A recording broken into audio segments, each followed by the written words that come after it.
واجعله لنا إماما ونورا وهدى ورحمة. اللهم ذكرنا منه ما نسينا وعلمنا منه ما جهلنا وارزقنا تلاوته آناء الليل وأطراف النهار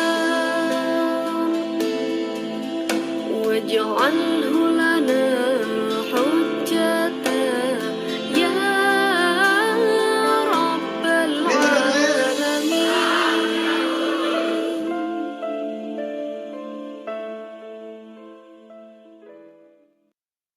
Assalamualaikum warahmatullahi wabarakatuh. Bismillahirrahmanirrahim. Insya Allah saya akan jawab semampunya. Nama saya Yanti Rusmiyanti Ruhiyat. Saya tinggal di Manggahang, Kampung Bukit Mulya, Manggahang 1 RT 3 RW 8. Saya umur sekarang 40 tahun. Latar belakang saya di rumah yang rutinitas ya, saya sebagai ibu rumah tangga, merangkap juga kegiatan saya di rumah, jahit pakaian, ya nerima pakaian dari tetangga, dari teman-teman, atau dari sekolah, bahkan pernah dari pabrik juga. Selain itu, sehari-hari saya ikut pengajian rutinitas gitu Bu, selain antara jemput anak di sekolah.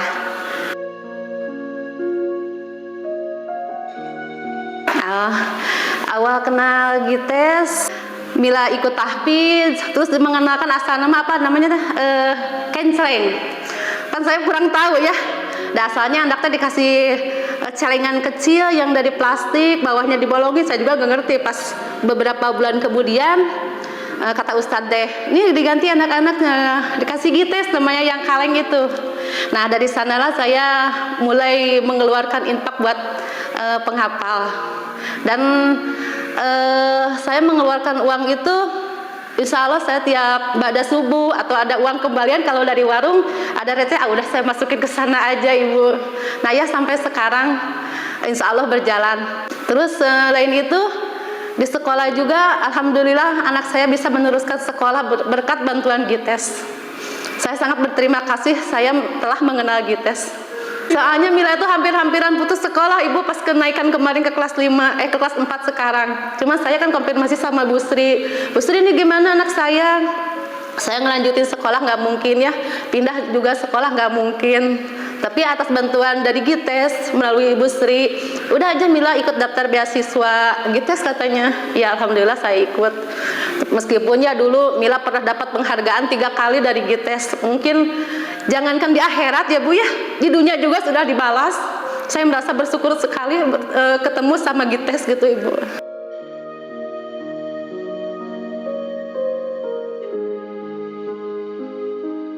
Insya Allah Ibu siap, soalnya anak saya sendiri kan penghafal.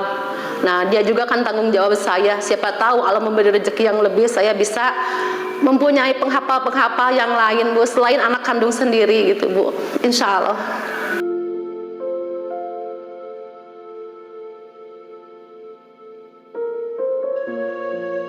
Saya mengajak teman-teman saya ya, wabil khusus yang di sekolah ataupun teman di luar sekolah, ayolah kita menabung buat akhirat. Apa sih yang kita tunggu buat nanti? Siapa tahu dengan menyisihkan uang 1.000 atau 2.000 per hari, insya Allah Allah jamin nanti dikekal.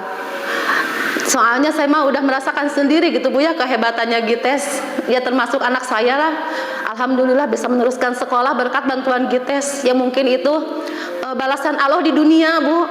Kalau di akhirat kan mungkin lebih dari itu. Ayolah teman-teman ikut Gites, meskipun cuman 1.000 per hari ataupun 500 per hari lah. Saya yakin sama teman-teman yang di luar sana, mereka juga sebenarnya hatinya terketuk ya Bu ya, untuk ikut bagian sebagai donatur Gites, insya Allah.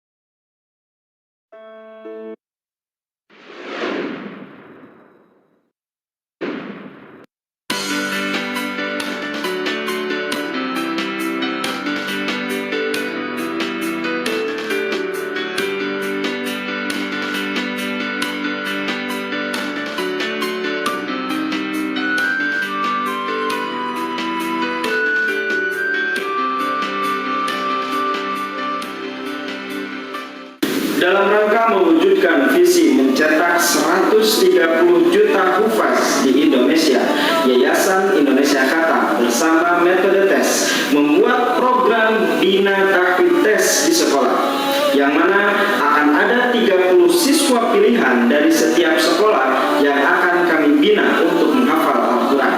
Sampai saat ini sudah ada 35 sekolah di Kabupaten Bandung yang sudah bergabung bersama program Bina Tahfidz Tes di sekolah dengan difasilitasi Al-Quran gratis dan dibimbing oleh guru-guru yang sudah terlatih menggunakan metode tes. Dan jangan lupa program ini 100% gratis. Ayo turut andil bersama kami di program Bina Tahfidz Tes di sekolah. Saya Yuda Nugraha mengajak teman-teman semua untuk mewujudkan cita-cita mencetak 130 juta hufaz di Indonesia. Salam 30 Juz.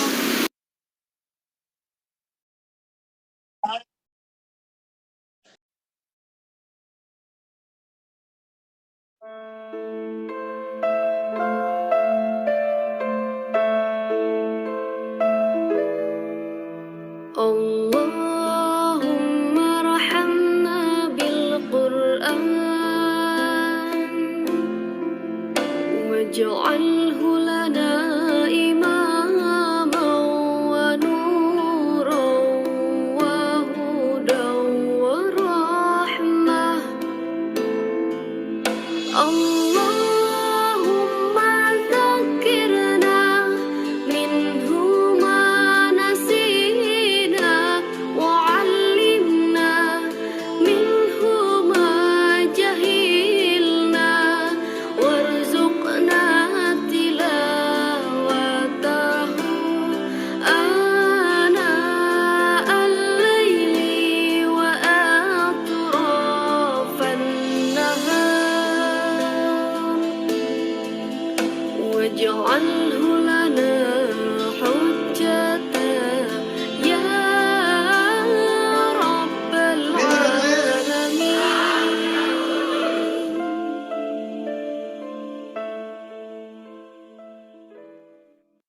Assalamualaikum warahmatullahi wabarakatuh. Bismillahirrahmanirrahim. Insya Allah saya akan jawab semampunya. Nama saya Yanti Rusmiyanti Ruhiyat. Saya tinggal di Manggahang, Kampung Bukit Mulya, Manggahang 1 RT 3 RW 8. Saya umur sekarang 40 tahun. Latar belakang saya di rumah yang rutinitas ya, saya sebagai ibu rumah tangga, merangkap juga kegiatan saya di rumah jahit pakaian, ya nerima pakaian dari tetangga, dari teman-teman, atau dari sekolah, bahkan pernah dari pabrik juga. Selain itu, sehari-hari saya ikut pengajian rutinitas gitu Bu, selain antara jemput anak di sekolah.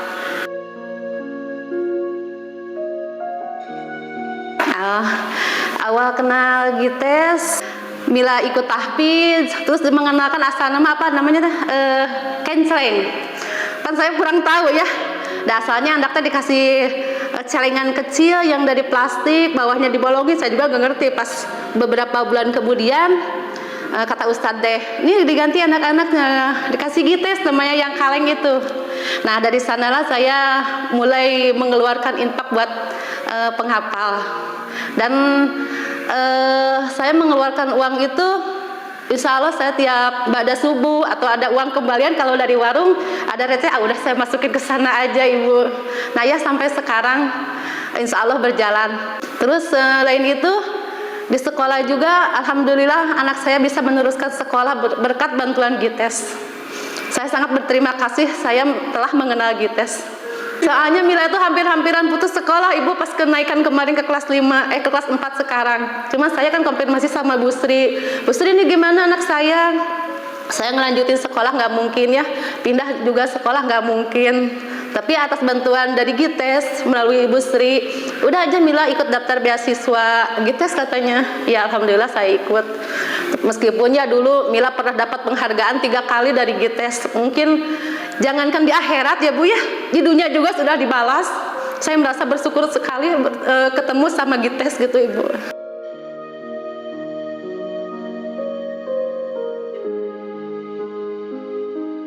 Insya Allah Ibu siap.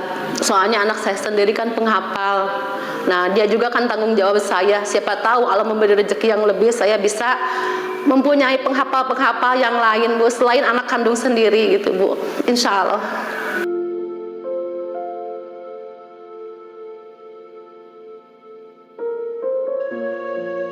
Saya mengajak teman-teman saya ya, wabil khusus yang di sekolah ataupun teman di luar sekolah, ayolah kita menabung buat akhirat. Apa sih yang kita tunggu buat nanti? Siapa tahu dengan menyisihkan uang 1.000 atau 2.000 per hari, insya Allah Allah jamin nanti dikekal. Soalnya saya mah udah merasakan sendiri gitu Bu ya, kehebatannya GITES. Ya termasuk anak saya lah, alhamdulillah bisa meneruskan sekolah berkat bantuan GITES. Ya mungkin itu balasan Allah di dunia, Bu. Kalau di akhirat kan mungkin lebih dari itu.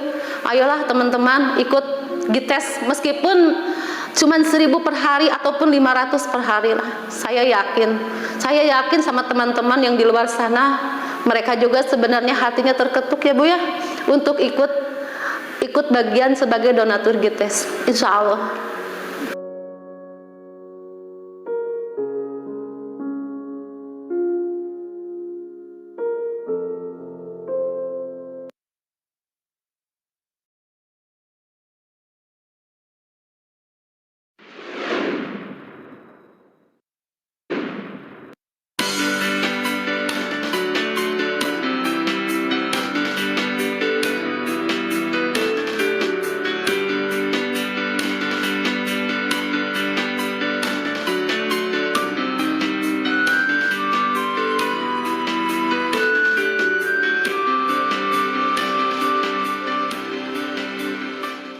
Dalam rangka mewujudkan visi mencetak 130 juta hufaz di Indonesia, Yayasan Indonesia Khatam bersama metode tes membuat program Bina Tahfidz Tes di sekolah, yang mana akan ada 30 siswa pilihan dari setiap sekolah yang akan kami bina untuk menghafal Al-Quran. Sampai saat ini sudah ada 35 sekolah di Kabupaten Bandung yang sudah bergabung bersama program Bina Tahfidz Tes di sekolah dengan difasilitasi Al-Quran gratis dan dibimbing oleh guru-guru yang sudah terlatih menggunakan metode tes.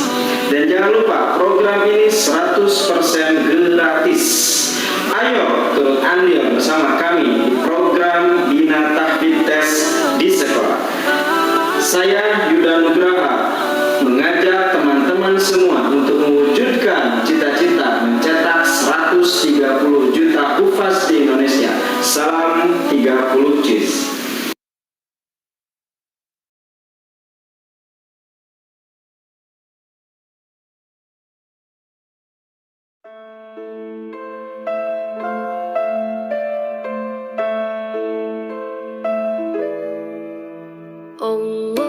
Allahumma rahamna bil Qur'an waj'alhu lana imaman wa nuran wa hudan wa rahmah. Allahumma dzakirna minhu ma nasina wa 'allimna minhu ma jahilna warzuqna tilawatahu ana al-laili wa atrafan nahar waj'alhu lana hujjatan ya rabbal alamin.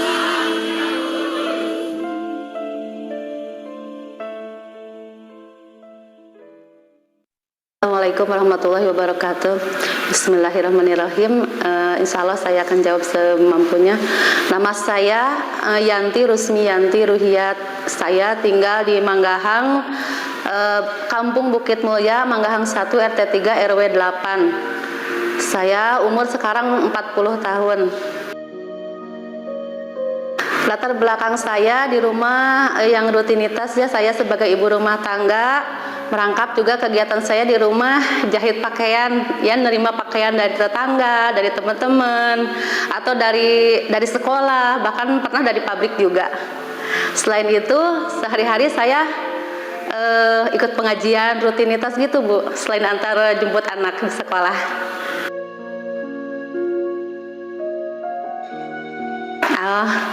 Awal kenal Gites, Mila ikut tahfidz, terus mengenalkan asal nama apa namanya kencreng. Kan saya kurang tahu ya. Asalnya anaknya dikasih celengan kecil yang dari plastik, bawahnya dibolongin, saya juga gak ngerti. Pas beberapa bulan kemudian kata Ustadz deh, ini diganti anak-anaknya, dikasih Gites namanya yang kaleng itu. Nah dari sanalah saya mulai mengeluarkan infak buat penghafal. Dan saya mengeluarkan uang itu, insya Allah saya tiap ba'da subuh atau ada uang kembalian kalau dari warung ada receh, udah saya masukin ke sana aja Ibu. Nah ya sampai sekarang insya Allah berjalan. Terus lain itu di sekolah juga, alhamdulillah anak saya bisa meneruskan sekolah berkat bantuan Gites. Saya sangat berterima kasih saya telah mengenal Gites. Soalnya Mila itu hampir-hampiran putus sekolah Ibu pas kenaikan kemarin ke kelas 5, ke kelas 4 sekarang. Cuma saya kan konfirmasi sama Bu Sri. Bu Sri ini gimana anak saya? Saya ngelanjutin sekolah nggak mungkin ya, pindah juga sekolah nggak mungkin. Tapi atas bantuan dari Gites melalui Ibu Sri, udah aja Mila ikut daftar beasiswa Gites katanya. Ya alhamdulillah saya ikut. Meskipun ya dulu Mila pernah dapat penghargaan 3 kali dari Gites. Mungkin jangankan di akhirat ya Bu ya, di dunia juga sudah dibalas. Saya merasa bersyukur sekali ketemu sama Gites gitu Ibu.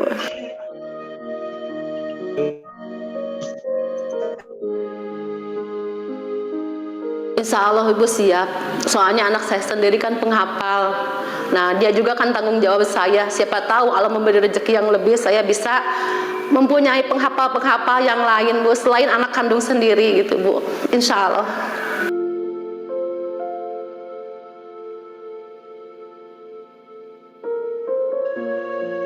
Saya mengajak teman-teman saya ya, wabil khusus yang di sekolah ataupun teman di luar sekolah, ayolah kita menabung buat akhirat. Apa sih yang kita tunggu buat nanti? Siapa tahu dengan menyisihkan uang 1.000 atau 2.000 per hari, insya Allah Allah jamin nanti dikekal.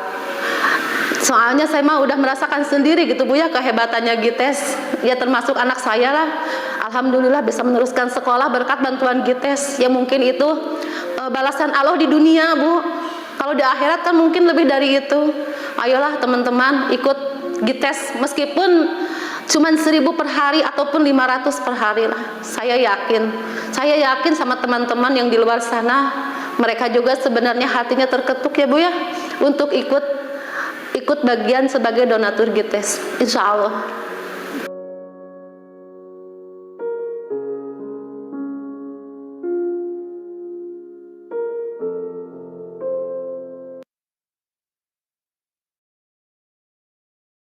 Assalamualaikum warahmatullahi wabarakatuh. Bismillahirrahmanirrahim. Insya Allah saya akan jawab semampunya. Nama saya Yanti Rusmiyanti Ruhiyat. Saya tinggal di Manggahang, Kampung Bukit Mulya, Manggahang 1 RT 3 RW 8. Saya umur sekarang 40 tahun. Latar belakang saya di rumah yang rutinitas ya, saya sebagai ibu rumah tangga, merangkap juga kegiatan saya di rumah, jahit pakaian, ya nerima pakaian dari tetangga, dari teman-teman, atau dari sekolah, bahkan pernah dari pabrik juga. Selain itu, sehari-hari saya ikut pengajian rutinitas gitu Bu, selain antara jemput anak di sekolah.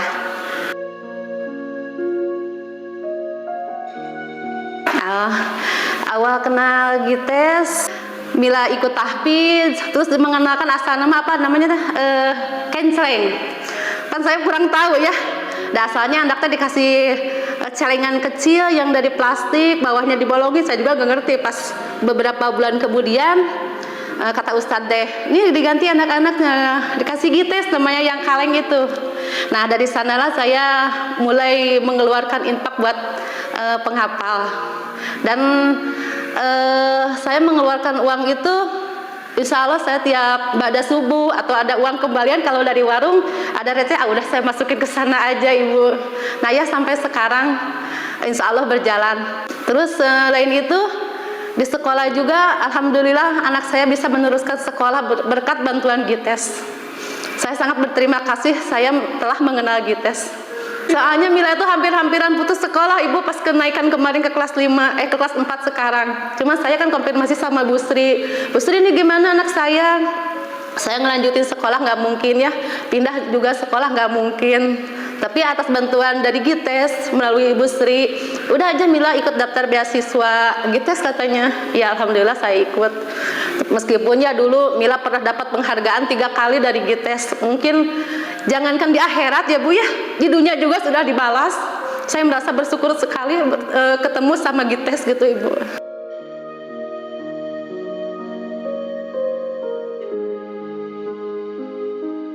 Insya Allah Ibu siap, soalnya anak saya sendiri kan penghafal. Nah dia juga kan tanggung jawab saya, siapa tahu Allah memberi rezeki yang lebih, saya bisa mempunyai penghafal-penghafal yang lain Bu, selain anak kandung sendiri gitu Bu, insya Allah.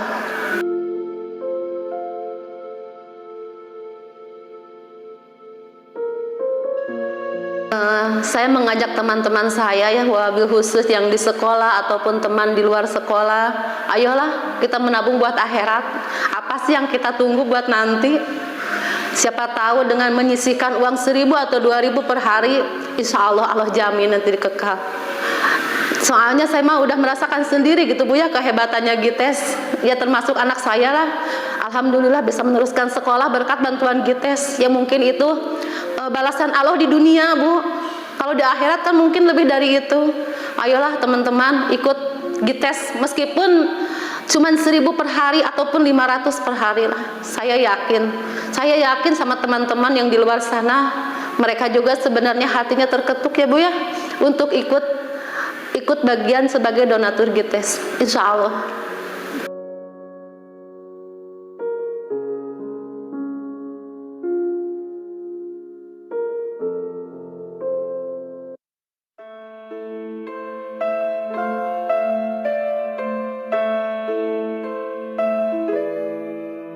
Allahumma rahamna bil Qur'an waj'alhu lana imaman wa nuran wa hudan wa rahmah. Allahumma dzakirna minhu ma nasina wa 'allimna minhu ma jahilna warzuqna tilawatahu ana al-laili wa atrafan nahar waj'alhu lana hujjatan ya rabbal alamin.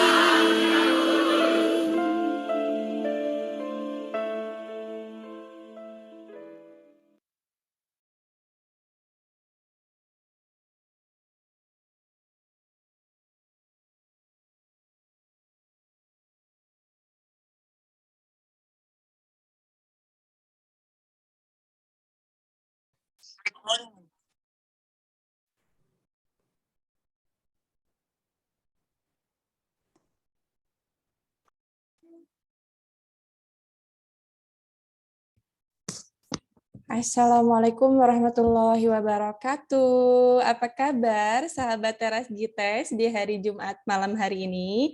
Bahagia sekali saya Mega Selviana bisa membersamai sahabat semua di live Zoom kajian Teras GITES yang perdana. Masya Allah, saya doakan ya sahabat semua dalam kondisi yang sehat, dalam kondisi yang bahagia. Allah berikan kemudahan dalam mencari ilmu, menuntut ilmu. Allah berikan limpahan berkah, Allah sakinahkan keluarga kita, dan Allah istiqomahkan kita semua dalam kebaikan. Amin, amin ya rabbal alamin.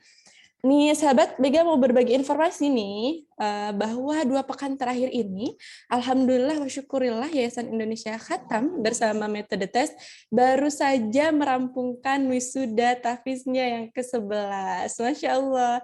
Sebanyak kurang lebih 280 siswa di Rumah Tahfiz Tes dan Bina Tahfiz Metode Tes telah berhasil mewisuda pada awal bulan Juni lalu. Lalu sebanyak 48 siswa SD Tahfiz Metode Tes juga berhasil mewisuda pada hari Rabu kemarin. Masya Allah, alhamdulillah luar biasa antusiasme dari support dari para sahabat semua. Alhamdulillah semuanya keberhasilan wisuda kemarin tidak terlepas dari support, dukungan, juga kontribusi sahabat-sahabat semua, juga para donatur nih yang berkontribusi aktif dalam support dakwah mencetak 130 juta hufaz di Indonesia. Masya Allah. Bagi sahabat yang baru bergabung dan baru tahu bahwa ada tahfiz gratis nih di Yayasan Indonesia Khatam, boleh banget ingin menunjukkan kontribusi aktifnya, bisa dengan menyalurkan donasinya ke samping yang ada di samping Mega, boleh dengan di samping Mega ada barcode, boleh dengan scan barcode itu ya melalui ShopeePay, OVO, bisa dengan Dana juga untuk berkontribusi begitu ya dalam beasiswa tahfiz gratis di sekolah negeri. Atau bagi sahabat semua yang mau menyalurkan melalui rekening, boleh dengan transfer di Bank Mandiri 13.46924786 atau melalui Bank BSI di 7716163037. Nah, itu dia sahabat tadi ya informasi yang Mega sampaikan. Dan sahabat semua nih yang sudah bergabung di sini pasti sudah tidak sabar. Kita akan bertemu dengan narasumber yang luar biasa nih, seorang Umi yang lemah lembut banget tutur katanya gitu ya, yang mendengarnya aja udah menunjukkan hati gitu ya. Yang pastinya beliau ini akan sharing ilmu kepada kita semua tentang tema yang akan kita bahas nih, yaitu tips ikhtiar mewujudkan visi keluarga Qur'ani. Nah, kita mempunyai visi keluarga Qur'ani. Terus gimana sih cara ikhtiarnya untuk mewujudkan visi tersebut gitu ya?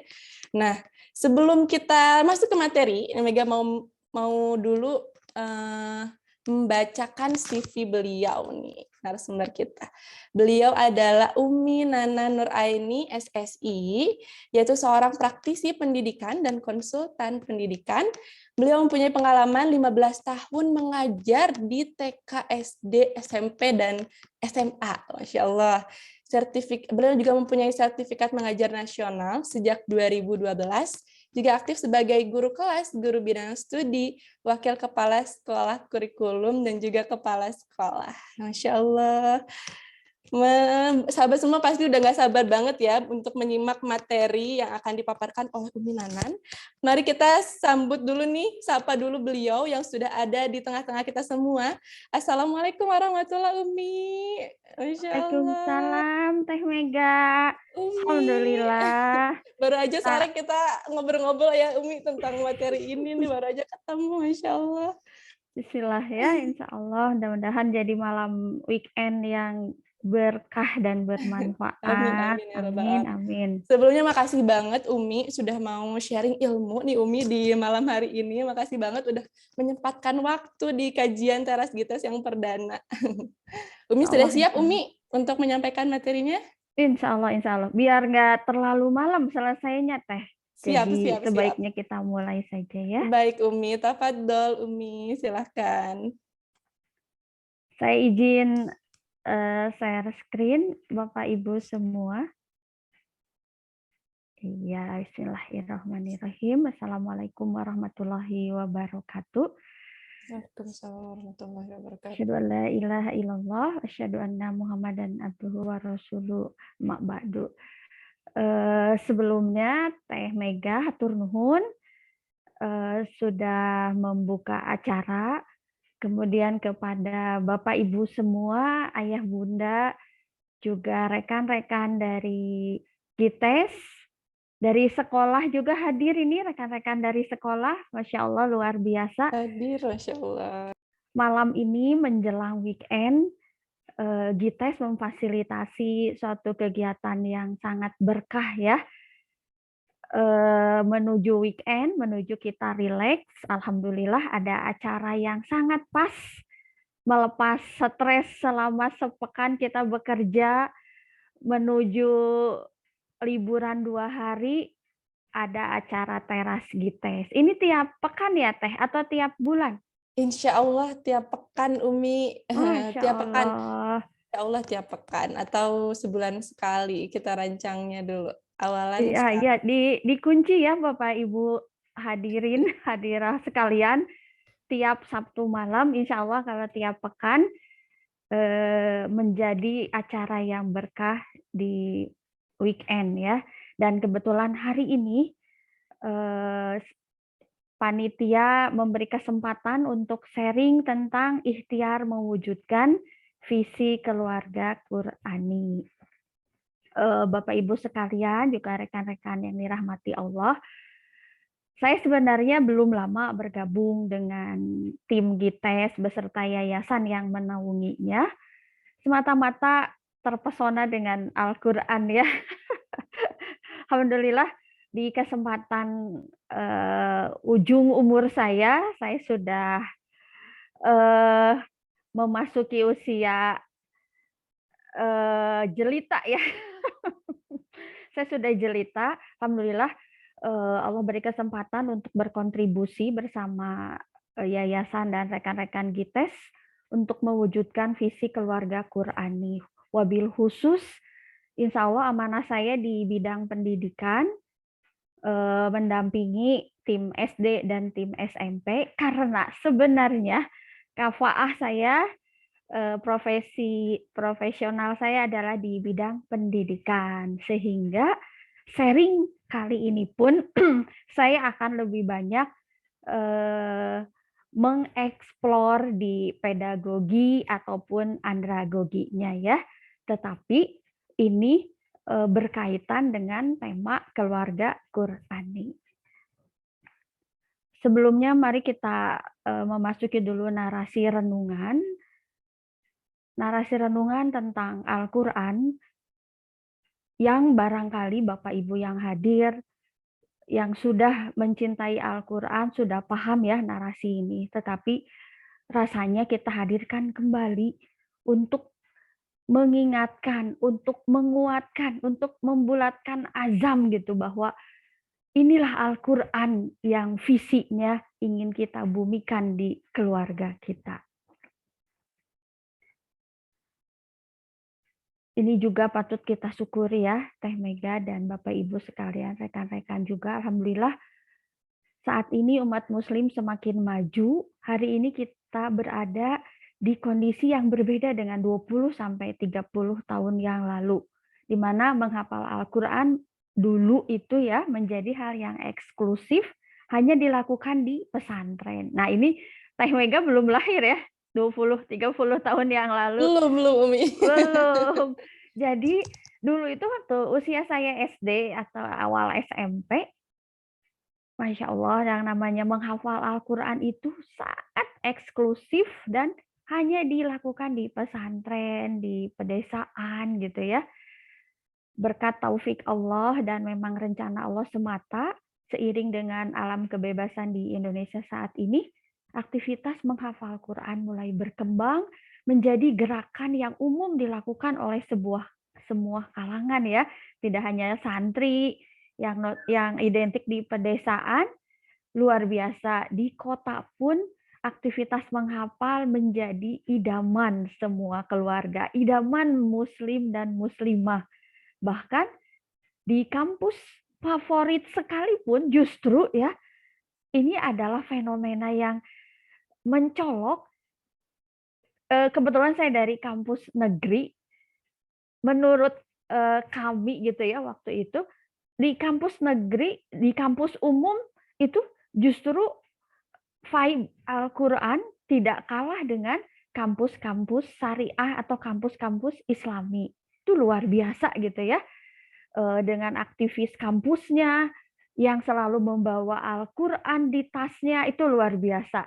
Tidak terjadi 20 atau 30 tahun lalu di kampus kita, di negara kita, di perkantoran. Wah, bahkan saya tahu tuh, yang saya tahu misalnya kebetulan di lingkaran terdekat saya, di kantor Telkom itu ada pembinaan tahfiz dan beberapa karyawan itu bisa hatam. Ada yang hatam menghafal ya, maksudnya bukan hatam tilawah, di usia 50 tahun itu bisa mengejar hatam sambil seorang karyawan. Jadi kembali ini taufik dari Allah ya untuk zaman sekarang. Makanya tidak heran gitu ya, taufik Allah ini juga disambut oleh lembaga-lembaga sekolah Islam terpadu itu yang mengakomodir program-program tahfiznya.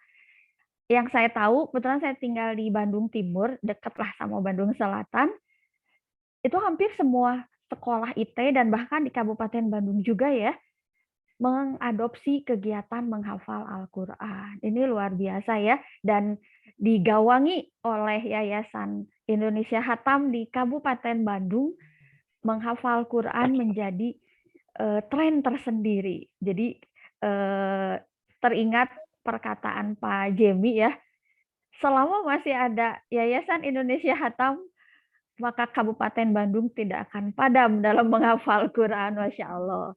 Banyak kontributor lain tentunya ya, tapi itu jadi penyemangat bahwa semua kalangan sekarang sudah bahu-membahu, sudah berkontribusi, bahkan sekolah pun menjadi lembaga yang mengadopsi bahkan bermisikan Al-Quran.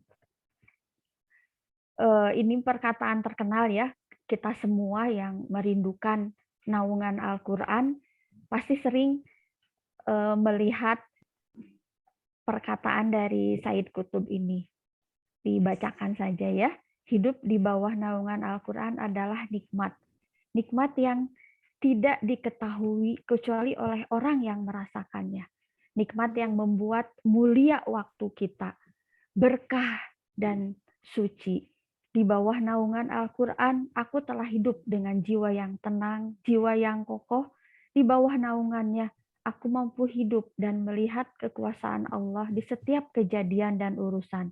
Aku hidup di bawah perlindungan dan pengawasan Al-Quran.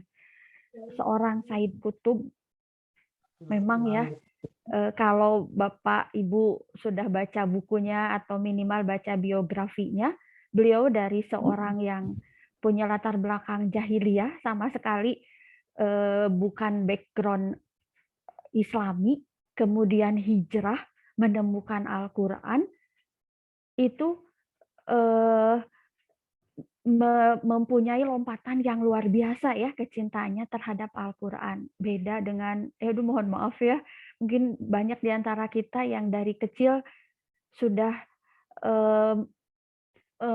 berinteraksi dengan Al-Quran, sudah Muslim katakan, beda dengan orang yang hijrah, lompatannya itu luar biasa. Mudah-mudahan dengan taufik dari Allah gitu, kita juga bersama-sama bisa mencapai suatu fase di mana beliau ini, Said Qutb, merasakannya. Waktunya terasa mulia, terasa berkah, terasa suci, jiwanya tenang, jiwanya kokoh gitu ya. Kalau sekarang banyak yang galau, bahkan bunuh diri gitu ya, di beberapa negara di Asia Timur tuh terkenal dengan budaya bunuh diri karena tidak ada hal yang membuat jiwa mereka tenang, apa yang mereka pegang sehingga kehidupan mereka kokoh gitu. Itu yang dicari, dan Masya Allah di Barat pun mereka sudah mulai mencari makna hidup seperti itu. Mereka yang dibukakan terhadap Al-Quran itu kembali kepada fitrah, kembali kepada Al-Quran dengan kokoh memegang Al-Quran, bahkan lebih dari kita yang sudah lahir. Luar biasa ya, jangan sampai kita ketinggalan ya sama para hijrah, para mu'alaf itu gitu. Insya Allah dengan hadir di sini, ini salah satu ikhtiar kita juga ya, Insya Allah. Kemudian yang sering kita pahami juga Al-Quran sebagai mukjizat. Izin ini menarasikan kembali ya hal-hal yang memang sudah diketahui oleh Bapak Ibu, tapi ini harus kipas terus gitu ya, bara ini, semangat ini, bahwa Al-Quran sebagai mukjizat. Kalau anak-anak sekolah tahu mukjizat itu, mukjizat kejadian luar biasa gitu ya, yang mencengangkan. Laut terbelah misalnya, api tidak bisa membakar tubuh dan seterusnya. Di mana setiap mukjizat itu memang disesuaikan dengan zaman di mana Rasul tersebut diutus. Jadi ketika Rasul atau Nabi yang mendapat mukjizat itu meninggal, maka mukjizat itu sudah tidak eksis lagi. Tetapi Allahu Akbar ya, beda dengan Al-Quran. Mukjizat kepada Rasulullah, ketika Rasulullah wafat, mukjizat ini tetap dirasakan sampai saat ini, bahkan sampai kiamat. Semakin orang memikirkannya, semakin orang mengakui akan kemukjizatannya. Kalau kita mencoba berpikir kebalikan ya, sampai ada orang yang habis-habisan menghina Al-Quran gitu ya, habis-habisan. Itu kenapa? Karena ada sesuatu yang tidak diterima di hatinya. Berarti memang ini kebenaran gitu. Sesuatu yang kebenaran itu pasti ada pertentangan di diri orang-orang batil. Itu sebenarnya contoh sederhana gitu ya. Bahkan di zaman Rasulullah dulu, para musyrikin Mekah, mereka itu sampai berpesan, jangan sampai kamu mendengar bacaan Quran, nanti kamu terpengaruh. Saking mereka tidak siap dengan pertentangan hak dan batil di hati mereka ketika sampai pesan Quran gitu ya. Dan lebih banyak lagi tentunya di zaman now, di zaman teknologi justru orang terbuka hatinya menyambut kebenaran dari Al-Quran ini. Masya Allah ya. Ini memang oleh Ustadz saja nanti dikaji lebih dalam tentang Al-Quran. Ini hanya renungan gitu ya, betapa mulianya Al-Quran ini. Buya Hamka menyampaikan bahwa Al-Quran bukanlah mukjizat untuk dilihat dengan panca indera, tetapi untuk dilihat dengan hati dan akal pikiran. Sebagaimana di surat Al-Baqarah ayat awal itu ya, Alif Lam Mim, Dalikal kitabula raiba fi hudal lil muttaqin. Jadi memang petunjuk bagi orang yang bertakwa, bagi orang yang memang senantiasa berhati-hati dengan kebenaran dan kebatilan. Itu kan salah satu makna sederhana dari takwa ya. Orang yang senantiasa berpegang pada kebenaran dan berhati-hati dengan kebatilan. Itu orang yang takwa. Nah, orang-orang yang seperti itulah yang akan merasakan mukjizat Al-Quran, yang bisa melihat dengan hati dan akal pikirannya. Orang musyrik Mekah berulang kali meminta keajaiban kepada Rasul berupa gunung emas atau rumah emas. Tetapi Allah tidak mengabulkan, tidak memberikan kekuasaan itu kepada Rasulullah.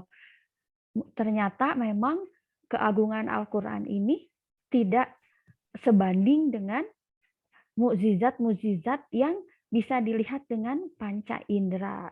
Sampai sekarang kita merasakan ya betapa mukjizat Al-Quran ini masih terasa bahkan 1.500 tahun kemudian, dan sekian ribu tahun kemudian nanti sampai kiamat. Nah, Bapak Ibu dan calon Bapak Ibu semuanya, ini aduh saya juga tidak merinding membacakan ini yang diberi warna merah. Sebenarnya Bapak Ibu sudah mengetahui ya, ini kembali hanya bersama-sama merenungkan. Kalau kita membayangkan sedemikian Al-Quran dalam pikiran kita, harusnya ketika kita mengucapkan atau menghafal, walaupun itu satu huruf, kita membayangkan ini adalah mukjizat terbesar gitu ya, yang orang akan agung ketika membersamainya, tetapi akan rugi untuk orang-orang yang tidak membersamainya. Jadi kalau kita memang mengambil judul hari ini visi Qurani, ya wajar gitu ya. Semulia itu Al-Quran, seagung itu Al-Quran. Nah, untuk kembali kita lebih menghayati, lebih memasukkan lagi gitu ya kemuliaan Al-Qur'an ke dalam benak dan jiwa kita. Ini izin menyampaikan apa yang disampaikan oleh Buya Hamka di buku tafsir Al-Azharnya ya. Beliau meringkas 4 aspek kemukjizatan Al-Qur'an. Dilihat dalam kefasihan dan kedalaman bahasanya, ini pasti dipahami oleh orang-orang yang menguasai bahasa. Kebetulan bahasa Arab saya juga masih dalam fase sangat bawah untuk membedah hal ini, tidak pada tempatnya, hanya coba menyampaikan kisah-kisah di saat Quran turun pun, di mana saat itu orang-orang Quraisy sangat mahir dalam syair sastra Quran. Mereka itu mengakui bagaimana kefasihan dan kedalaman bahasa Quran ini. Makanya sampai tadi ada sesama orang musyrik di sana, sesama ahli syair itu menyarankan jangan mau mendengarkan Al-Quran karena kalian pasti terpengaruh. Karena mereka tahu kedalaman dan kefasihan bahasanya. Tapi tetap aja mungkin Bapak Ibu dan rekan-rekan sekalian juga sering membaca kisahnya. Abu Jahal, Abu Lahab sekalipun suka nguping-nguping ketika Rasulullah mengkaji Al-Quran. Ketika sahabat membacakan Al-Quran, mereka hati nuraninya, kekagumannya ada gitu ya. Itu baru dari sisi sastra kefasihan bahasa yang orang yang tidak bisa bahasa Arab barangkali, atau kita yang tahu sedikit dari kajian yang diikuti, sudah bisa merasakan ya, misalnya di akhiran-akhiran ayat, misalnya di surat Ar-Rahman, pengulangan-pengulangan gitu ya. Sampai dulu itu pernah orang Islam tuh dicemooh di masyarakat Quraisy, kok ada sih nama surat laba-laba gitu ya, kok ada sih nama surat semut, itu sempat dilecehkan gitu ya. Tapi ketika mereka membedah, mereka sengaja atau tidak sengaja mendalami isinya dan bagaimana Allah mengangkat nama-nama surat itu, pasti ada maksudnya, tidak bisa berkata selain mengaguminya. Dan dari riwayat mutawatir, nama-nama surat juga itu bukan diputuskan oleh Rasulullah. Itu berdasarkan petunjuk dari Jibril dan dari Allah Subhanahu wa taala ya, Insya Allah. Kemudian mukjizat yang berkaitan dengan berita dari masa lalu. Sampai saat ini kita semua mengimani kisah-kisah Nabi dalam Al-Quran. Itu bukan dari buku sejarah, bukan dari riwayat riwayat ahli filsafat Yunani Romawi gitu ya, yang dulu sudah berusaha mereka menyusun sejarah, bukan gitu ya. Kisah-kisah Nabi yang kita imani sampai saat ini itu adalah dari Al-Quran gitu. Dan relevansinya sangat terasa sekali gitu ya. Bahkan saya baca di salah satu buku, arti Al-Quran itu ada beberapa, salah satunya adalah corona gitu ya, kata kerja corona yang artinya mengumpulkan. Jadi dengan Al-Quran ini, maka sejarah sekian ribu tahun yang lalu, mulai dari zaman Nabi Adam sampai Nabi Isa, itu terkumpulkan di Al-Quran. Oleh siapa? Oleh Allah Subhanahu wa taala melalui mukjizat Al-Quran ini. Kemudian mukjizat dari sisi kabar kejadian dan peristiwa yang akan datang. Mulai dari pengabaran Romawi akan menang gitu ya, mengalahkan Persia di awal surat Rum, karena waktu itu Romawi masih dianggap agama samawi ya, jadi mendapat pembelaan khusus dibanding Persia yang agama berhala, menyembah api. Dikabarkan juga sampai peristiwa hari akhir, seperti apa kiamat terjadi, seperti apa di akhirat, itu peristiwanya terkabar dengan sempurna di Al-Quran. Dan itu menjadi pilar keimanan yang sering Allah ingatkan. Keimanan terhadap hari akhir adalah pilar yang sangat penting. Ketika kita menyadari hari akhir, maka kehidupan kita akan kokoh, maka prioritas hidup kita akan jelas gitu. Bahkan Abu Bakar menyampaikan, orang yang paling cerdas adalah yang paling memperhitungkan hari akhir. Nah, kita tahu kabar hari akhir dari mana? Belum ada pengarang bukunya, belum gitu ya. Itu dikabarkan oleh Al-Qur'an yang bacaannya kita baca tiap hari, yang huruf demi hurufnya kita hafalkan, kita kuatkan, kita lantunkan, kita mutkinkan dengan perjuangan yang luar biasa. Itu mukjizat dari Allah ya, yang mulia orang yang membersamainya dan rugi orang yang tidak membersamainya. Kemudian yang terakhir, ini sudah luar biasa mukjizat. Saya kebetulan latar belakangnya dari sains, saya SSI sarjana sains gitu ya. Banyak orang-orang sains yang mengagumi Al-Qur'an, yang sangat terkenal kisah kematian Firaun gitu ya, itu yang membuat seorang ilmuwan Prancis masuk Islam gitu ya, Profesor Maurice, ahli arkeologi, menemukan mayat atau muminya Firaun itu persis seperti yang digambarkan di salah satu ayat Al-Qur'an. Atau kalau saya dari sains, misalnya lapisan rahim yang 3 lapis yang baru dengan teknologi sekarang, dengan ditemukannya gelombang radio gitu ya, USG, itu baru ketahuan ada 3 lapis rahim, itu sudah Allah kabarkan 1.500 tahun yang lalu. Dan juga ayat-ayat tentang ilmiah lainnya tidak pada tempatnya dibahas di sini. Makanya kami di sekolah berkomitmen tahun ajaran depan itu ada Science Club. Salah satunya kami akan membedah ayat-ayat yang berhubungan dengan sains, di mana oleh siswa para penghafal Quran ini akan menjadi penguat mereka untuk semakin meyakini mukjizat Al-Quran, semakin mereka mendorong untuk menghafal dan menjaga hafalannya. Ini sepertinya narasi terakhir ya, nanti kelamaan tipsnya, jadi kehabisan waktu. Tapi luar biasa ya, merenungkan Al-Quran itu harus oleh ahlinya gitu. Saya hanya seorang pedagog, seorang pendidik yang mencoba mengajak perenungan bersama. Sepertinya ini yang terakhir ya untuk narasi renungan dari Imam Ibnul Qayyim.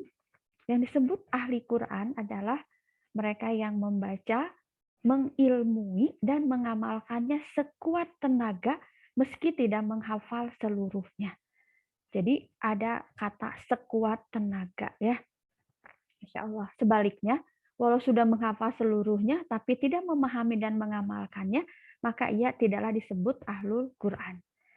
Ini juga ada sanjungan dari Muaz bin Jabal, salah satu sahabat Rasulullah, kalau nggak salah yang dijamin masuk surga ya, as-sabiqunal awalun kalau nggak salah. Beliau menyanjung seperti ini, barang siapa yang telah diberi anugerah berupa hafalan Quran, sungguh ia telah diberikan bagian besar nubuah atau kenabian. Hanya saja bedanya dia tidak langsung diberikan wahyu oleh para malaikat. Beda dengan Al-Quran yang sampai pada diri Rasulullah, hafal Rasulullah Al-Quran, paham Rasulullah Al-Quran itu melalui malaikat Jibril.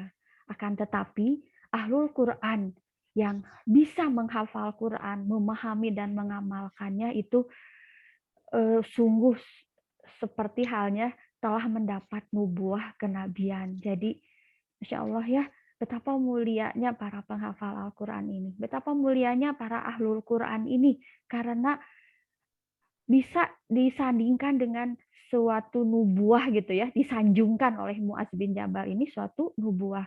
Bapak Ibu sekalian, juga rekan-rekan semuanya, saking mulianya penghafal Quran ini, majelis-majelis yang merayakan para penghatam, orang-orang yang hatam Quran, jadi kan ada majelisnya ya, majelis bukan merayakan pelantikan atau semacamnya, itu biasanya dihadiri oleh para pemimpin utama, dan di situ dibacakan doa-doa yang sangat penting untuk keselamatan dan kemaslahatan negara, karena ada berkah dari hatamnya selesainya para penghafal Quran. Masya Allah ya. izin minum Teh Mega, saya semangat sekali sampai habis Boleh, suara boleh saya. Umi. Masya Allah. Banyak banget ilmu yang didapatnya dari Umi. Tadi salah satunya mukjizat Al-Quran itu ternyata sangat besar sekali ya Umi. Masya Allah, dalam sekali Umi materinya. Bukan saya ahlinya itu mah Teh, ini mah hanya narasi merenung bersama. Ya, nah ini materinya insya Allah Siap tips Umi, ikhtiar tafadhol. mewujudkan visi keluarga Qurani. Di sini dipilihkan tips karena namanya ikhtiar itu bisa beragam ya Bapak Ibu rahimakumullah, dan dari guru-guru yang berhasil saya peroleh ilmunya, saya kumpulkan beberapa tips yang mudah-mudahan bermanfaat untuk diri saya, untuk menguatkan diri saya dan keluarga. Karena kalau sudah menyampaikan begini, saya akan termasuk orang munafik kalau tidak berusaha menjalankan sekuat tenaga ya, dan pastinya semoga bermanfaat buat yang hadir hari ini. Pertama-tama, untuk mewujudkan visi keluarga Qurani dimulai dari menjadi individu Qurani gitu ya. Di mana individu ini sudah mengimani Al-Qur'an dengan sebenar-benarnya. Sudah meyakini segala kemuliaan Al-Qur'an, sudah tertanam di hatinya gitu ya.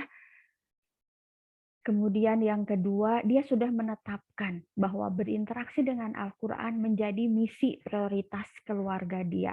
Jadi ketika dia individu tersebut belum menikah, maka misi mencari pasangannya adalah misi untuk mewujudkan keluarga Qurani. Kemudian mencari tempat tinggal, mencari sekolah nanti untuk anak-anaknya, pasti tidak lepas dari misi Qurani ini. Nah itu sudah spontan itu, sudah terbangun seperti itu. Nah, kemudian belum cukup. Masya Allah ya, karena hati manusia itu bagaikan selembar bulu yang terombang-ambing di tengah padang pasir ya, di mana anginnya sangat kencang. Kita harus terus berdoa, terus menuntut ilmu untuk menjaga azam dan ikhtiar yang sesuai. Harus kuat dengan ujian atau keterbatasan. Gening menghafal Quran itu kok saya masih hidupnya susah, kok nggak ada yang ngikutin, kok nggak berhasil, kok saya hari ini menghafal besok lupa, kok dan seterusnya gitu ya. Banyak keterbatasan dari diri kita, tidak diterima lingkungan, tidak sesuai dengan tuntutan dunia dan tuntutan keluarga misalnya. Nah, ini akan diuji gitu ya. Dari kita mengimani, menetapkan tekad, itu pasti akan diikuti oleh ujian. Kalau tidak diuji, Allah tidak akan, jadi sebenarnya Allah tahu azam itu di hati kita, tapi azam itu akan Allah kuatkan dengan diberikan ujian. Teman-teman luar biasa ya, kalau kita dapat ujian, jangan jauh-jauh aja, ujian sakit aja. Itu kan kita jadi hadir rasa bersyukur, sehat gitu ya, rasa dekat kepada Allah, butuh kepada Allah. Itu karena sakit. Coba kalau lagi sehat. Itu sama persis dengan yang disampaikan di ayat Quran. Sering sekali ketika kita misalnya di tengah laut, di tengah kapal, kena badai, kita ingat kepada Allah. Tetapi ketika selesai badai itu, manusia itu adalah makhluk yang lupa gitu ya. Jadi ujian itu penting agar kita berada di track. Allah tahu, Allah yang memberi ujian, ini harus diuji biar dia kembali ke sumbu yang benar gitu, dia kembali ke track yang benar. Nah, begitu pula dengan azam kita di visi Quran ini pasti diuji gitu, dan tidak ada jalan lain selain mengembalikan semuanya kepada Allah. Dan pasti ada ikhtiar eksternal juga ya, bagaimana kita bisa menempatkan diri pada komunitas yang mempunyai visi keluarga yang sama. Jangan sampai visi kita A berada di komunitas B. Wah, itu mah dijamin ya. Visi A kita luntur gitu. Jadi ikhtiar berikutnya di luar diri kita tadi mencari komunitas. Kemudian nah ini Ini yang paling susah ya, Teh Mega. Mungkin Teh Mega sudah bisa mengatasi. Jadi azam sudah kuat, taufik Allah sudah ada, komunitas sudah gitu ya. Teman-teman kita sudah penghafal Quran. Kita bacaan juga sudah buku-buku, tontonan YouTube juga tentang Quran. Tetapi ternyata kita payah mengatur waktu dan prioritas. Sudah paham 100%, enggak ketang 90 mungkin ya. Tapi kita nggak bisa merutinkan diri kita. Sisa waktu untuk Quran, aduh ini punten ya, nasehatin diri saya sendiri pertama-tama. Jadi untuk Al-Quran itu adalah sisa waktu. Malam ketika lelah beraktivitas, oh ya sudah, dadah gitu ya, bye-bye, tidak sempat tilawah gitu. Ya banyak triknya ya. Rasulullah itu sudah jelas polanya, sangat jelas. Rasulullah itu tidur awal malam. Apapun kegiatannya, awal malam beliau langsung istirahat sehingga bisa bangun sepertiga malam. Nah, itu contohnya. Jadi bagaimana pola itu diulang puluhan kali, bahkan ratusan kali, itu tidak mudah gitu ya. Ketika hati ini, diri ini banyak alasan.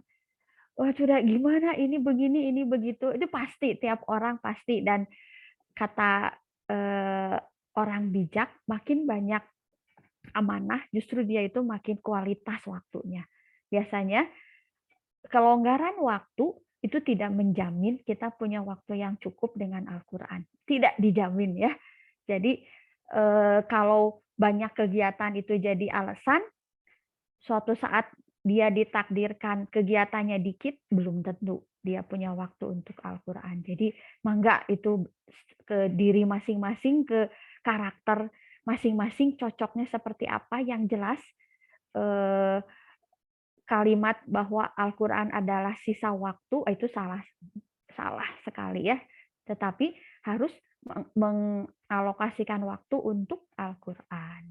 Nah, ini yang tak kalah pentingnya, mengambil kekuatan. Jadi kan tidak mudah ya, tadi mengatur waktu aja tidak mudah gitu ya, meminimalkan alasan dari hati kita tidak mudah. Nah, salah satu kekuatan yang bisa kita ambil adalah dari ibadah-ibadah, baik wajib ataupun sunnah, itu dilaksanakan dengan khusyuk. Rasanya, mohon maaf gitu kalau salah, rasanya orang yang tidak rajin duha, dia akan lancar membaca, menghafal, kuat hafalannya. Ya, walau alam ya. Cuman dari yang saya dapat dari guru-guru saya, itu sejalan gitu. Ketika ibadah-ibadah sunnahnya dia dapatkan, itu jadi kekuatan dia. Jadi pilar dia untuk menjaga azamnya gitu. Karena setan ini akan terus menggoda dari berbagai arah. Ke hati ya, setan itu membisikkan. Kemudian belum lagi unsur hawa nafsu dari diri kita yang terus mengajak kita jauh dari keimanan. Kalau keimanan ambrol, interaksi dengan Al-Quran, menghafal, murojaah, memutkinkan, itu perlu keimanan yang berlapis-lapis ya, dari sekedar tilawah. Wah, ini ada apa, Bulia nih yang saya tahu luar biasa ya, ke diri beliau, ke anak-anak, itu pasti perjuangan yang luar biasa untuk menjaga anak-anaknya bisa tasmi, bisa murojaah dengan rutin. Itu insya Allah orang-orang seperti itu kita bisa intip, pasti ibadah-ibadah wajib dan sunnahnya juga dapat gitu ya, bahkan mungkin khusyuk. Jadi sambil jalan ya, paralel, jangan ada saya mah ibadahnya belum khusyuk, ibadah sunnahnya belum jalan, mau menghafal Quran dulu, salah gitu ya. Justru itu saling mempengaruhi. Kemudian menjaga kelembutan akhlak dan perilaku untuk mencegah terjerumus pada kehinaan hawa nafsu. Akhlak yang lembut, perilaku yang menawan, itu akan membuat diri kita lebih tenang ya. Diri kita tidak terbakar emosi, tidak galau, tidak penuh penyesalan kan. Kalau kita biasanya gitu ya, marah-marah,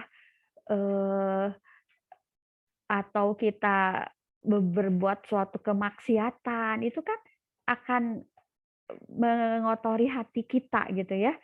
Kekuatan iman kita akan berkurang kalau nggak segera dibersihkan kerak maksiat, karat dosa gitu ya. Itu juga menjadi jalan untuk masuknya setan menguasai diri kita. Tetapi kelembutan akhlak, perilaku, selain menenangkan diri kita, itu juga akan menimbulkan doa dari orang lain. Iya nggak sih kalau kita lihat orang soleh, itu biasanya didoakan, oh soleh pisan si Neng ieu mah ku ibu didoakeun nengnya sing istiqomah, sok kita nggak minta doa itu, dan siapa tahu doa-doa spontan itu yang justru sampai ke arasnya Allah, dikabulkan, diaminkan oleh malaikat, bisa jadi gitu ya, karena akhlak kita yang lembut. Masya Allah ya, itu kejadian ya, itu di lingkungan, kejadian itu ibu-ibu, bapak-bapak, biasanya emang ibu-ibu, bapak-bapak yang tersentuh dengan anak-anak muda yang soleh gitu ya, itu pasti otomatis didoakan. Walaupun ujung-ujungnya kerasa neng jadi mantu ibu, itu nanaon bu, putra ibu soleh wah gitu ya, mal nolak, masya Allah. Dan ini yang terakhir, senantiasa menjaga kesehatan dan kebugaran fisik. Apa hubungannya dengan Al-Quran? Apa hubungannya dengan menghafal gitu ya? Bayangin aja Bapak Ibu dan rekan-rekan semua, ketika kita sakit, ketika kita tidak bugar, boro-boro bisa beribadah yang wajib sunnah ya, yang ada kepala puyeng, pusing, harus tidur gitu ya, sehari tidur bisa setengahnya dipakai tidur, sangat-sangat tidak produktif. Kalau belum punya jadwal olahraga, minimal kita niatkan karena Allah, karena Al-Quran, menjaga makanan gitu ya, sehat dan halalan thayyiban. Dan yang terakhir banget, tidak ada salahnya kita memanfaatkan metode terkini ya untuk akselerasi shortcut atau hin, kata anak-anak sekarang mah hin. Jadi kita bisa lebih cepat ikhtiarnya ketika memanfaatkan metode-metode terkini yang memang para ahlul Quran sudah merumuskannya. Ini juga saya sedang belajar ya, 2 jam sekali tilawah. Wah itu luar biasa, pasti sesuatu yang sangat terhormat ya, setiap 2 jam kita bisa berinteraksi dengan Al-Quran misalnya gitu ya. Dan banyak metode-metode lain yang pasti bermanfaat kalau dijalankan ya, bukan dipahami saja.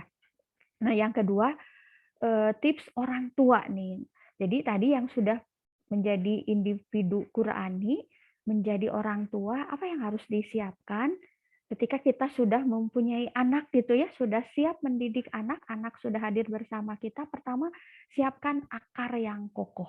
Seperti apa akar dalam pengasuhan anak? Yang dimaksud adalah ikatan batin ya, atau hubungan yang dekat dengan anak. Ini hal mahal loh. Tidak semua orang tua beruntung punya hubungan yang baik dengan anak. Allah beri kecukupan di materi, di status sosial gitu ya, anak banyak fasilitas, tapi punya qadarullah punya hubungan yang tidak baik dengan anak, bisa aja broken home gitu ya, susah menjangkau anak. Kemudian bagaimana kita, akar yang kedua, menjadi tempat bertanya atau orang yang dipercaya oleh anak, bahkan menjadi panutan gitu ya. Ini gitu ya, apapun nanti misi keluarga kita, akarnya ini gitu, apalagi misi mulia tadi, misi keluarga Qurani. Kemudian yang sangat penting juga, kompak pengasuhan antara ayah dan bunda. Ini akarnya. Kemudian nutrisinya. Sudah mau 8:30 ya, Teh Mega. Saya terlalu meluas di awal. Padahal intinya yang ini. Kemudian nutrisinya sekarang. Jadi kalau tadi pohon ini kan akarnya kuat. Nah sekarang akar ini menyerap nutrisi dari tanah. Jadi pohon ini harus dapat nutrisi baik dari akar ataupun dari hasil fotosintesis daun ya. Jadi dapat nutrisi. Apa yang menjadi nutrisi adalah dasar-dasar keimanan. Nah ini ya yang oleh para calon orang tua nih, ataupun orang tua yang sudah punya anak, tidak ada kata terlambat. Jadi sejak kecil dikenalkan Allah gitu ya. Allah Sang Pencipta, Allah yang memberi rezeki, Allah yang memberi umur, Allah yang memberi nikmat, sehingga tumbuh kekaguman pada Sang Pencipta, takzim gitu, menyadari dirinya sebagai makhluk, ada sesuatu yang maha di atas dia gitu. Sehingga nanti dihubungkan dengan Qur'annya gampang ya kalau seperti itu. Berikutnya tadi diajak mencintai ibadah, karena ketika kelak si Ananda ini besar, ibadah ini adalah penopang yang penting, dan tidak mungkin, bukan tidak mungkin ya, kalau hidayah sih mungkin, maksudnya secara kemungkinan dibiasakan sejak kecil itu pasti kemungkinan besar ketika dewasa itu akan kuat. Jadi mencintai ibadah, mencintai ya, jadi tidak disarankan ada pemaksaan ibadah di usia anak kecil sehingga anak-anak traumatik. Justru yang ada adalah mencintai, diajak sholat, ih sholat menyenangkan ya, ih saum ini seru ya, ih sedekah ini membahagiakan diri kita ternyata ya gitu. Apapun itu ya, orang tua pasti punya trik-triknya. Dikenalkan dengan masjid atau tempat-tempat orang soleh beribadah menuntut ilmu. Anak saya ya bisa sekolah boarding SMP itu dari kelas 3, dari kelas 4 SD kita bawa jalan-jalan ke pesantren. Sehingga pas kelas 7 diajak pesantren tuh udah tidak masalah, karena dari kelas 4, kelas 5 lah mulai intensif kita bercerita pesantren, mendatangi pesantren-pesantren. Jadi sebagai orang tua sebenarnya kita punya banyak skenario ya, sangat leluasa untuk anak-anak kita. Diajak mencintai Al-Quran. Jadi jangan diberi hukuman kalau nggak hafal, kalau nggak baca Quran. Justru dari arah kebalikannya. Sering perdengarkan bacaan Quran yang merdu dan indah. Karena seni itu kan fitrah ya. Jadi sesuatu yang indah, merdu itu akan disukai, akan dicintai. Memilih Al-Quran sendiri, Masya Allah sekarang di toko buku apapun, bahkan di Gramedia sekalipun ya katanya yang demikian Gramedia, itu mushaf Quran tuh banyak pilihan, jalan-jalan gitu ya, pilih mushaf sendiri, simpan di tempat yang dihias sendiri sesuai selera anak gitu ya. Kadang suka lupa ya orang tua, hal-hal seperti itu tuh membuat anak mencintai mushaf Qurannya. Nah, setelah akar, nutrisi, nah kemudian hama, ini harus diwaspadai, hama dan distraksi, lingkungan, teman atau saudara. Di masa balita, itu orang tua sangat leluasa kalau di masa tahap pengasuhan yang katanya dari Ali bin Abi Thalib ya, yang 4 tahap itu, tahap pertama itu masa raja, itu masa-masa full bersama orang tua gitu ya, itu leluasa orang tua memberi pengaruh. Tapi sesudah masa sekolah, masa pra remaja sampai remaja itu lingkungan teman sangat mempengaruhi, sangat menjadi kiblat ya. Kata teman aku juga gitu ya. Jadi kalau orang tua di masa awal itu nggak jadi tempat bertanya, nggak jadi orang yang dipercaya, nanti mereka akan mempercayai teman-temannya gitu ya. Ini harus dikendalikan ini karena hama, dan pasti zaman sekarang adalah gadget. Nah, nggak akan dibahas di sini ya. Ini perlu pembahasan 2 sesi, 2 seminar kalau tentang gadget, tapi patut dicatat bahwa ini menjadi hama yang harus dikendalikan. Nah, setelah tadi akar, nutrisi, hama, sekarang softwarenya atau sistem operasional di rumah. Ini adalah wajib gitu ya, jadwal. Jadwal ini mewakili pola, karena pola ini adalah sesuatu yang paling bisa diikuti oleh manusia. Seperti kita sholat tepat waktu, itu adalah pola gitu ya. Puluhan tahun kita melaksanakannya, sampai kalau tidak melaksanakan menjadi tidak seperti ada yang hilang gitu ya. Itu karena pola. Nah, sama ketika kita membuat suatu sistem operasional di rumah. Ini yang orang tua tidak kuat. Ini yang orang tua tidak pede untuk menetapkan jadwal di rumah. Mengatur dengan sangat intensif gitu ya. Saya bukan tidak setuju ya dengan orang tua yang membebaskan, tapi itu sebenarnya menabung masalah di kemudian waktu. Ketika sejak kecil ada jadwal, itu adalah fitrah ya, jadwal itu Allah pun mengajarkan kita dengan pola, Itu sama orang tua juga, quality time keluarga harus ikut semua. Saya juga mengalami ya, susah punya anak remaja. Acara kumpul alasannya ada aja, sama temen atau apa, itu tidak mudah gitu ya. Tapi sepertinya, ini saya termasuk yang lalai hal ini ya, sepertinya kalau dipolakan dari awal, saya melihat ada keluarga yang berhasil. Pokoknya kalau sudah acara kumpul keluarga, setiap orang itu wajib hadir gitu ya. Dan itu udah diagendakan jauh hari, sehingga agenda dengan teman-temannya anak kita udah kelola. Oh, udah nggak bisa saya bikin acara teman di acara ini di waktu ini, karena ini waktu quality time keluarga saya. Itu penting banget untuk membangun akar tadi ya, membangun kedekatan hubungan, pembagian tugas rumah dan seterusnya ya. Ini waktunya sudah mepet, dan ini trik-trik membagi jadwal ini macam-macam, bisa dengan kreativitas gitu ya, bisa ditempel, bisa reminder di grup WhatsApp, bisa apapun lah, bikin celebration, bikin hiasan jadwal, bikin apa gitu, setiap pertemuan keluarga ada ada bel gitu. 3 hari lagi jadi counting day gitu, 2 hari lagi dipasang di rumah dan seterusnya. Itu banyak kalau bicara ide. Kemudian ada konsekuensi dan apresiasi. Jadi ini juga yang orang tua sekarang banyaknya belum pede untuk memberi konsekuensi. Takut anaknya jauh, takut anaknya jadi anti ke orang tua, takut anaknya kabur dan seterusnya. Makanya dipelajari seperti apa konsekuensi yang tepat. Dan jangan lupa pastinya apresiasi. Apalagi di masa-masa awal pengasuhan di 7 tahun pertama, itu apresiasi harus dominan ya. Dan ini bagian dari 4 tahap pengasuhan, di mana di tahap pertama itu kan anak dijadikan raja. Nah, itu penuh dengan apresiasi, sehingga anak menjadi seseorang yang percaya diri dan merasa dirinya bisa karena terus-terus dikuatkan. Jadi jangan anak di bawah 5 tahun ketika gagal, maneh mah, sok kayaknya, kamu mah kok gitu aja nggak bisa, masa kayak kan udah dicontohin tadi sama mama kan. Nah itu, punten ya, auzubillahi bukan bukan menjamin, tapi dari para ahli ketika di 7 tahun pertama, 5 tahun pertama apresiasi kurang, anak akan tumbuh menjadi seseorang yang tidak percaya diri. Makanya ini 4 tahap pengasuhan ini harus dibedah ya suatu saat, bagaimana membangun pengasuhan yang gradasi gitu, sehingga tidak numpuk masalah di akhir. Pastikan komunikasi clear. Jadi ketika orang tua menyampaikan, itu pastikan anak-anak paham gitu, jangan satu arah. Tahu-tahu tidak dipenuhi, dihukum aja, padahal anaknya nggak ngerti gitu ya.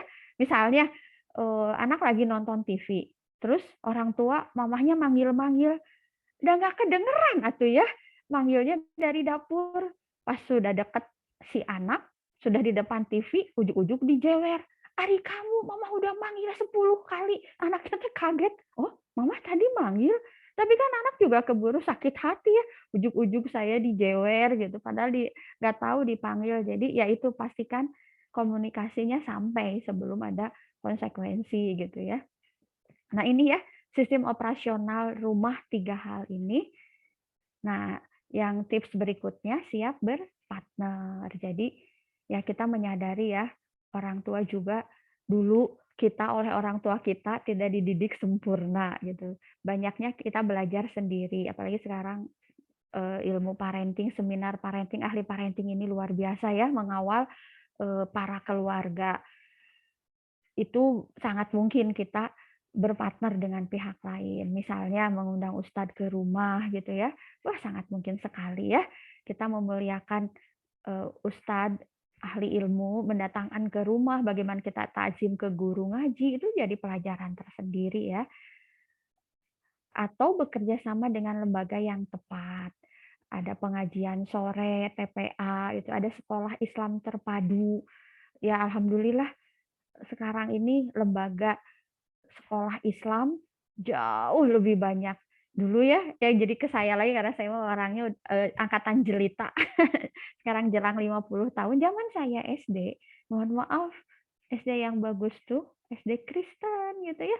SD Santo Yusuf, Santo Angela. Jadi kalau mau sekolah yang bagus tuh Dan itu banyak keluarga muslim yang memasukkan ke sekolah tersebut gitu ya, demi sekolah yang berkualitas. Nah, sekarang banyak sekolah Islam terpadu yang menyelenggarakan sekolah secara independen dengan segala kualitas dan target yang dicanangkan oleh sekolah itu gitu ya, sesuai misi yayasan, itu leluasa gitu ya. Sekarang siap berpartner dengan para orang tua, apalagi orang tua yang memang punya investasi lebih di pendidikan, wah cocok sekali gitu ya berpartner. Ketika pilihan jatuh untuk berpartner dengan sekolah, saya ada beberapa tips ya, mudah-mudahan bermanfaat. Jadi pastikan sekolah yang kita pilih ini punya irisan antara misi keluarga dengan misi sekolah. Jadi jangan sampai di kota saya sekolah Islam yang paling elit sekolah mana sih? Sekolah yang ibu-ibunya seru gitu ya, POM-nya seru yang mana sih gitu ya. Tapi itu Masya Allah itu ada gitu ya. Keluarga Muslim yang ekonominya menengah ke atas, misalnya di kota-kota tertentu, saya tahu di kota Bekasi, di kota Jakarta itu memilih sekolah Islam apa, karena itu yang paling mewah, paling eksklusif gitu, udah nggak lihat lagi misi sekolah. Nah, tipsnya adalah pelajari misi sekolah itu beririsan nggak dengan keluarga kita. Kalau beririsan biasanya dari sisi biaya itu kita bisa toleransi karena ada misi keluarga yang akan terbantu ditunaikan oleh keluarga itu, oleh sekolah itu ya. Kemudian jarak juga bisa jadi toleransi gitu. Makanya pelajari baik-baik misi suatu sekolah. Jadi saya tidak sepakat kalau ada yang mengatakan, oh ini sekolah A lebih bagus dari sekolah B. Oh enggak juga. Tergantung misi keluarga mana yang paling beririsan dengan sekolah tersebut. Kemudian jadilah partner yang setara. Saya udah mengandalkan sekolah ini sesudah memilih, kok gini sih hasilnya, kok anak saya tetap aja kayak gini, sholatnya kok tetap harus saya ingatkan gitu ya.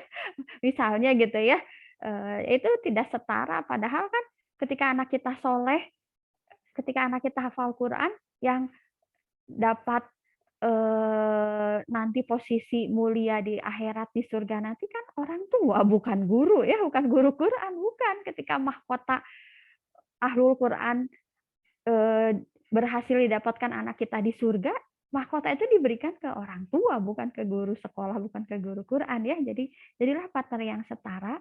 Perhatikan sistem partnership yang ada di sekolah, bagaimana apakah orang tua diarahkan, diberi panduan, orang tua dievaluasi bersama, itu benar itu kalau seperti itu. Kemudian kolaborasi dengan guru dan sekolah, jadi saling percaya gitu ya.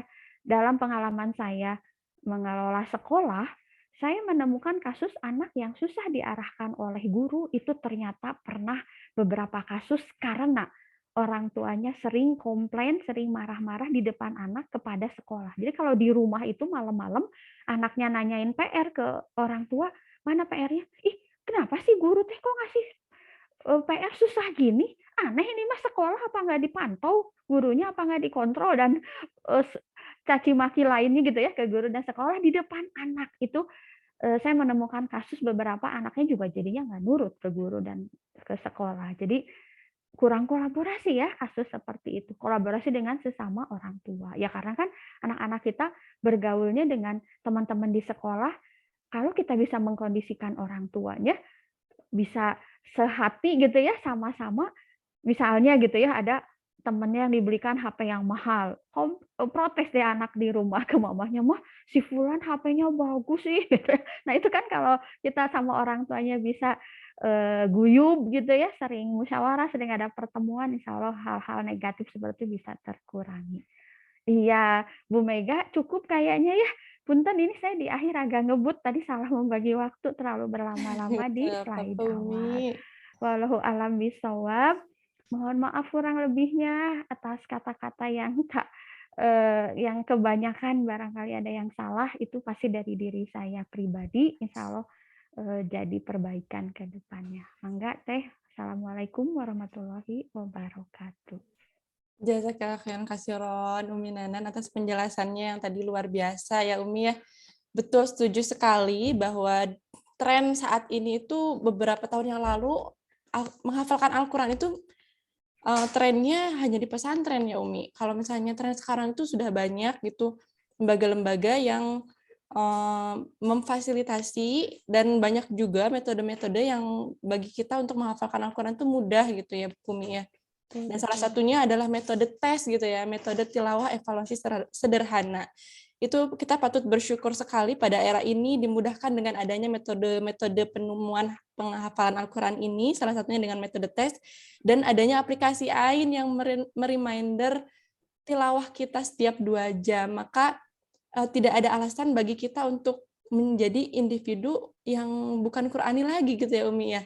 Masya Allah. Iya, Masya Allah. Dan sekarang benar kata Umi bahwa adanya Yayasan Indonesia Khatam yang mempunyai visi 130 juta hufaz Indonesia dan adanya program tahfiz gratis di sekolah negeri itu mewujudkan generasi-generasi yang akan datang itu menjadi generasi yang Qurani, dan insya Allah sejalan dengan visi keluarga Qurani di umat Muslim saat ini, di era ini ya Umi ya.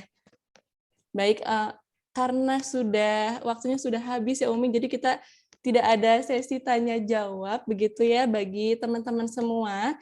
Insya Allah nih Bapak Ibu, kajian pada hari ini, Jumat malam ini akan kami tayangkan kembali di YouTube kami, di GITES, dan nanti slide-nya akan kami bagikan di grup kajian teras GITES ya.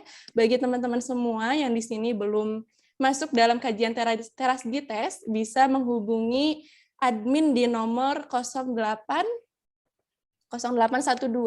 12 13 2838. Nanti admin akan ada di kolom chat ya.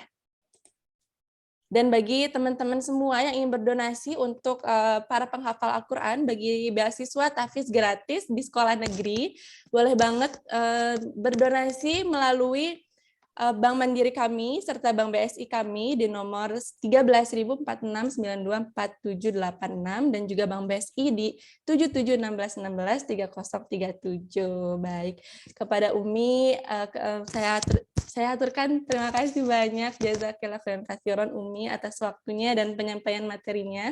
Insya Allah kajian ini akan terus berlangsung Umi. Barangkali nanti ada part 2-nya nih Umi nih. Wah, jadi ya ini kayaknya banyak yang bertanya teknis nih. Iya Umi. Betul. Nanti kita adakan deh Umi part 2-nya ya, untuk nanti ada sesi diskusi juga nih live bareng Umi. Nah, gitu ya teman-teman semua. Baik, kalau gitu kami haturkan pamit. Terima kasih Umi Nanas sekali lagi atas waktunya. Jazakillah khairan katsiran. Bagi semuanya, teman-teman semua, sahabat GITES, sahabat teras GITES, terima kasih telah menyempatkan hadir di teras GITES pada malam hari ini. Mega Sofyana pamit undur diri dari teras GITES. Assalamualaikum warahmatullahi wabarakatuh. Waalaikumsalam warahmatullahi wabarakatuh.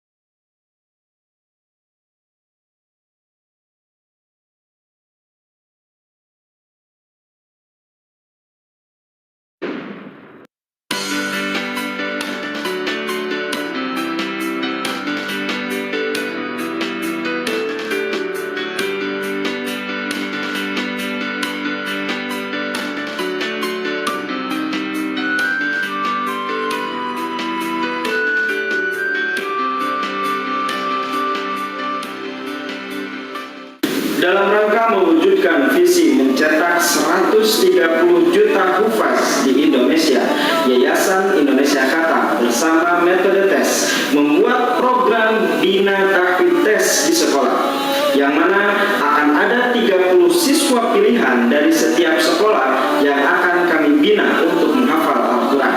Sampai saat ini sudah ada 35 sekolah di Kabupaten Bandung yang sudah bergabung bersama program Bina Tahfidz Tes di sekolah dengan difasilitasi Al-Quran gratis dan dibimbing oleh guru-guru yang sudah terlatih menggunakan metode tes. Dan jangan lupa program ini 100% gratis. Ayo turut andil bersama kami di program Bina Tahfidz Tes di sekolah. Saya Yuda Nugraha mengajak teman-teman semua untuk mewujudkan cita-cita mencetak 130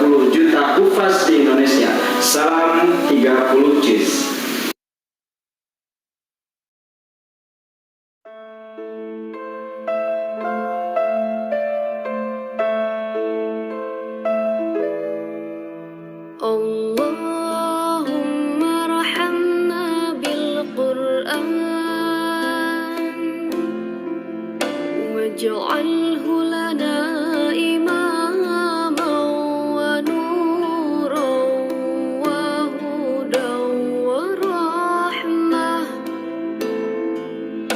اللهم ذكرنا منه ما نسينا وعلمنا منه ما جهلنا وارزقنا تلاوته آناء الليل وأطراف النهار واجعله لنا حجة يا رب العالمين.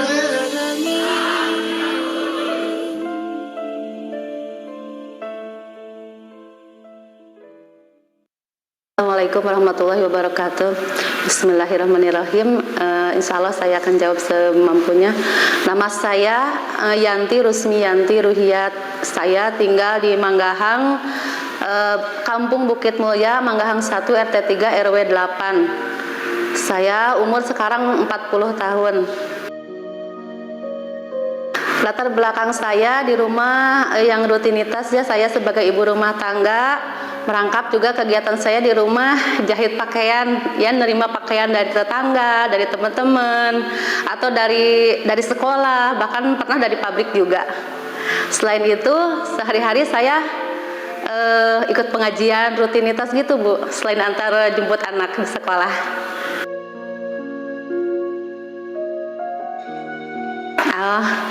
Awal kenal Gites, Mila ikut tahfiz, terus mengenalkan asal nama apa namanya kencreng. Kan saya kurang tahu ya.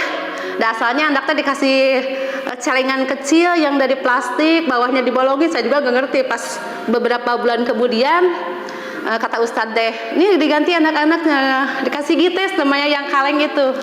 Nah dari sanalah saya mulai mengeluarkan infak buat penghafal. Dan saya mengeluarkan uang itu, insya Allah saya tiap ba'da subuh atau ada uang kembalian kalau dari warung ada receh, udah saya masukin ke sana aja Ibu. Nah ya sampai sekarang insya Allah berjalan. Terus selain itu di sekolah juga alhamdulillah anak saya bisa meneruskan sekolah berkat bantuan Gites. Saya sangat berterima kasih saya telah mengenal Gites. Soalnya Mila itu hampir-hampiran putus sekolah Ibu pas kenaikan kemarin ke kelas 5, ke kelas 4 sekarang. Cuma saya kan konfirmasi sama Bu Sri. Bu Sri ini gimana anak saya? Saya ngelanjutin sekolah nggak mungkin ya, pindah juga sekolah nggak mungkin.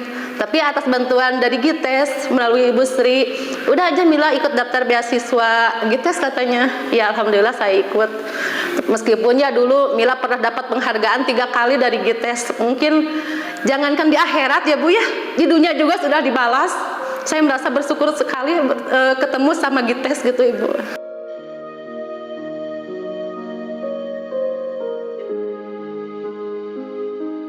Insya Allah Ibu siap, soalnya anak saya sendiri kan penghafal.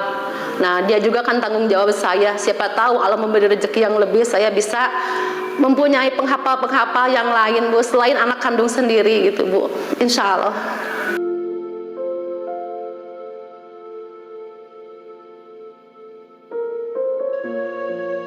Saya mengajak teman-teman saya ya, wabil khusus yang di sekolah ataupun teman di luar sekolah, ayolah kita menabung buat akhirat. Apa sih yang kita tunggu buat nanti? Siapa tahu dengan menyisihkan uang 1.000 atau 2.000 per hari, insya Allah Allah jamin nanti dikekal. Soalnya saya mah udah merasakan sendiri gitu Bu ya kehebatannya Gites. Ya termasuk anak saya lah, alhamdulillah bisa meneruskan sekolah berkat bantuan Gites. Ya mungkin itu balasan Allah di dunia Bu. Kalau di akhirat kan mungkin lebih dari itu. Ayolah teman-teman ikut Gites, meskipun cuman 1.000 per hari ataupun 500 per hari lah. Saya yakin sama teman-teman yang di luar sana, mereka juga sebenarnya hatinya terketuk ya Bu ya, untuk ikut bagian sebagai donatur Gites, insya Allah.